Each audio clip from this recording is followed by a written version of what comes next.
Stock market లో invest చేసి మీ డబ్బులు డబుల్ చేసుకోవాలనుకుంటున్నారా? విజయవాడలో జరిగే సుందరరామిరెడ్డి గారి లైవ్ సెమినార్ కి అటెండ్ అవ్వండి. Welcome to సుమంటి వినయని సుమంటి వినాగ్. జయలలిత ఆస్తులు స్వాధీనం చేసుకున్నారు అని చెప్పేసి అంటే బెంగళూరు హైకోర్టు దానికి సంబంధించినటువంటి తీర్పు ఇచ్చిందని చెప్పేసి ఒక న్యూస్ అయితే బయటికి రావడం జరిగింది. అయితే వాటికి సంబంధించినటువంటి పూర్తి వివరాలు ఏంటి, ఏ విధంగా ఉండే అవకాశం ఉంటుంది అనేది ఈరోజు మనతో పాటు హైకోర్టు అడ్వకేట్ అలగర్ రవీంద్రనాథ్ గారు ఉన్నారు. అది వారి మాట్లాడి తెలుసుకుందాం. Hello sir. హాయ్ నాగరాజ్ గారు. బెంగళూరు హైకోర్టు అనేది జయలలిత ఆస్తులు మొత్తం స్వాధీనం చేసుకోండి అని చెప్పి చెప్పడం జరిగింది.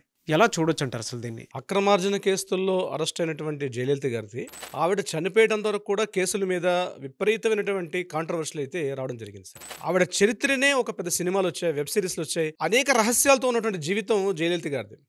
1991 నుంచి 1996 వరకు ఆవిడ అధికారంలో ఉన్నప్పుడు, అంటే ముఖ్యమంత్రిగా పనిచేసినప్పుడు అతి చిన్న వయసులోనే ఆవిడ ముఖ్యమంత్రిగా తమిళనాడు ముఖ్యమంత్రిగా రావడం జరిగింది. అయితే ఆ టైంలో కేవలం ₹1 మాత్రమే తన జీతం తీసుకుంటూ ప్రజలకి తన ఆదర్శంగా ఉంటుందని చెప్పి ఎన్నో అనూహ్యమైనటువంటి పథకాలు, అనేక సంక్షేమ పథకాలు, ప్రజలకి తన ఒక వ్యక్తిని ఉన్నాను, ప్రజల్లో తన ఒక సిస్టరు, ప్రజల్లో తన ఒక అమ్మ అని అనిపించుకొని పురిచ్చి తలవిగా పిలువబడిన జయలలిత గారి యొక్క విశేషాల లోపలికి వెళ్తే రీసెంట్గా బెంగళూరు హైకోర్టు తను ఏదైతే ఆర్జన చేశారో, తను ఏదైతే తన ప్రాపర్టీస్ కూడబెట్టారో అవన్నీ కూడా పూర్తిగా ప్రభుత్వానికి స్వాధీనం చేసుకోమని చెప్పి తమిళనాడు ప్రభుత్వానికి సూచన చేశారు బెంగళూరు హైకోర్టు. 6 ట్రంకపెట్టెలు, ఒక వీడియోగ్రాఫరు, ఒక ఫోటోగ్రాఫర్తో సహా టోటల్గా కలిసి ఒక తూకం, అంటే ఒక వేయింగ్ మిషన్ కూడా తీసుకొని రమ్మని మేము చెప్పడం జరిగింది.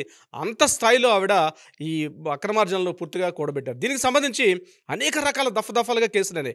మద్రాస్ హైకోర్టులో ఉన్నటువంటి జయలలిత గారి ఇష్యూ అసలు బెంగళూరు కోర్టుకి ఎందుకు వెళ్ళింది, అసలు బెంగళూరు కోర్టు తీర్పు ఇవ్వడం ఏంటంది, ఇవన్నీ కూడా నేను ఈ వీడియో ద్వారా మీకు వివరించే ప్రయత్నం చేస్తాను నాగరాజు గారు. ప్రధానంగా 1991 నుంచి 96 వరకు ఉన్న సమయంలో జయలలిత గారు పూర్తిగా సుమారుగా 1562 ఎకరాలు, అక్షరాల 1562 ఎకరాల పాటు తమిళనాడు, కర్ణాటక, ఆంధ్రప్రదేశ్, తెలంగాణ ప్రాంతాల్లో ఆవిడ అనేక రకాల ఆస్తులు కొనుగోలు చేయడం జరిగింది.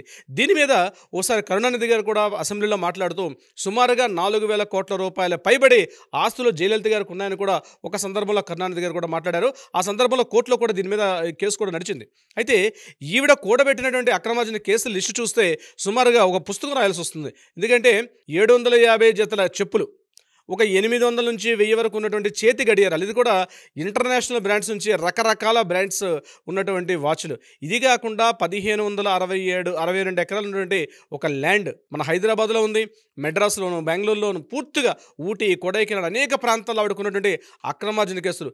ఇది కాకుండా అక్షరాల 27 కిలోల బంగారం ఉంది, రకరకాల ఆర్నమెంట్స్ చెప్పుకుంటే అసలు అన్ని రకాల ఆభరణాలు బహుశా గుడిలో దేవుళ్ళకి వేస్తారేమో, లేకపోతే లోపల దేవతల యొక్క అమ్మవార్లకు వేస్తారేమో తెలియదు, కానీ అంత స్థాయిలో ఆవిడకు ఉన్నటువంటి ఆభరణాల యొక్క ఇది కాకుండా 11,000 సుమారుగా పట్టు చీరలు ఆవిడ దగ్గర ఉన్నటువంటి చీరలు, ఇవన్నీ కూడా ఆవిడ చనిపోయిన తర్వాత ఈ లెక్కలు పెట్టినప్పుడు ఆస్తులకి వీటికి వారసులు ఎవరు, ఇన్ని రకాల ప్రాపర్టీస్కి ఆస్తులు ఎవరని దీని మీద చర్చ చేసినప్పుడు జయలలిత గారి యొక్క బ్రదర్ యొక్క కొడుకు, అంటే మేనకోడలు అంటే దీపిక అండ్ దీపకుమార్ అని చెప్పి వీళ్ళిద్దరు కూడా ఈ వీటి మీద సుప్రీంకోర్టు వరకు కూడా వెళ్ళడం జరిగింది. అయితే ప్రాపర్టీస్ విషయంలో వీళ్ళ యొక్క చూపించిన ఆధారాల మేరకు ఏదైతే ప్రాపర్టీస్ ఉన్నాయో వీళ్ళకి ఇవ్వడం జరిగింది. కొన్ని సందర్భాల్లో పోయిస్ గార్డెన్స్ అని చెప్పి ఏదైతే చెన్నైలో ఉండే వేదన ఉన్నటువంటి ప్రాపర్టీ ఏదైతే ఉందో ఆ ప్రాపర్టీ దీనికి ఇవ్వడం జరిగింది. అయితే ఇక్కడ కూడా ఒక వివాదం వచ్చింది. మళ్ళీ ఆ పోయిస్ గార్డెన్స్ని తీసుకున్న తర్వాత మేము దీన్ని కంప్లీట్గా జయలలిత గారి యొక్క మాన్యుమెంట్ అంటే ఒక మ్యూజియంగా మారుస్తామని చెప్పి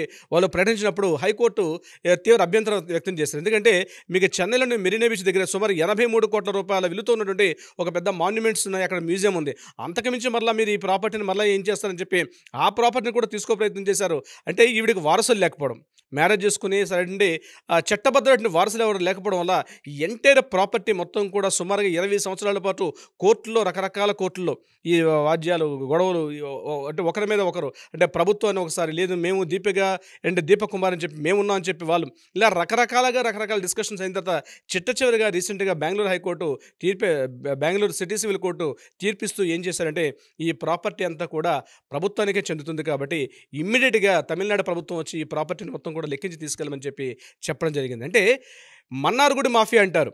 అంటే తమిళనాడులో పూర్తిగా తనకు కూటమి నడిపించింది జయలలిత గారు చేశారు. అంటే శశికళ, అదేవిధంగా కేవీ నటరాజన్ వీళ్ళందరూ కూడా కలిసి ఒక మన్నార్గుడి మాఫియా, అంటే జయలలిత అధికారం ఉన్న టైంలో ప్రాపర్టీస్ కానీ ఆవిడ చెప్పిందే రాజ్యం.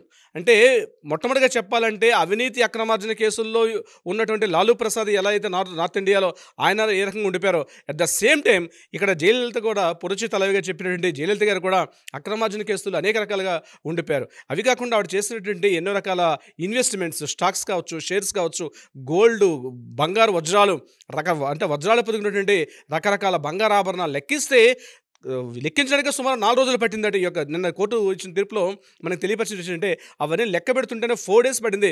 మార్నింగ్ 8 గంటల నుంచి రాత్రి 9 గంటలు లెక్కిస్తుంటే, ఆ టోటల్ ప్రాపర్టీస్ లెక్కిస్తుంటేనే కంటిన్యూగా 4 డేస్ పాటు ఐటీ అధికారులు దానికి విలువ, అంటే దానికి మెజర్మెంట్ చేసిన వాళ్ళందరూ లెక్కిస్తుంటే 4 రోజులు పట్టింది. ఇంత విలువైన ఆస్తి ఆవిడ మాత్రం ఏ రోజు కూడా తన ఒంటి మీద ఒక బంగారు ఉండేది కాదు. నాగరాజు గారు తన ఒంటి మీద ఒక చిన్న ముక్కు పుడక కానీ, ఒక బంగారు ముక్కు పుడక లేకుండా తను పూర్తిగా కూడా అత్యంత సాధారణటువంటి ఒక స్త్రీగా తన జీవితాన్ని గడిపి ఎంత ఆభరణం ఎందుకు ఆవిడ కూడబెట్టారో, ఎవరి కోసం కూడబెట్టారో, ఆవిడ ఇంద్రభ్రమణం లాంటి ఆ పోయిస్ గార్డెన్స్ ఎందుకు ఉందో.